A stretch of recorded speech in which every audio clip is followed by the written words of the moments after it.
మంత్రి కోమటిరెడ్డి వెంకటరెడ్డి సహకారంతో నల్గొండ పట్టణాన్ని అన్ని రంగాలలో అభివృద్ధి చేయడం జరుగుతుందని మున్సిపల్ చైర్మన్ బుర్రి శ్రీనివాస్ రెడ్డి అన్నారు.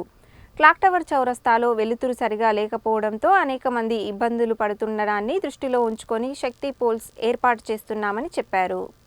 సోమవారం పట్టణంలోని క్లాక్ టవర్ సెంటర్లో ఎస్డీఎఫ్ నిధులు 10 లక్షలతో ఏర్పాటు చేస్తున్న శక్తి పోల్కు municipal vice chairman Abagoni Ramesh Goud, పట్టణ కాంగ్రెస్ పార్టీ అధ్యక్షులు గుమ్మల మోహన్ రెడ్డితో కలిసి శంకుస్థాపన చేశారు. సందర్భంగా మున్సిపల్ చైర్మన్ మాట్లాడుతూ పట్టణంలోని క్లాక్ టవర్ సెంటర్లో 5 రోడ్ల కూడల్లో వెలుతురు సరిగా లేకపోవడంతో పలువురు మంత్రి కోమటిరెడ్డి వెంకటరెడ్డి దృష్టికి తీసుకువెళ్లడం జరిగిందని పేర్కొన్నారు.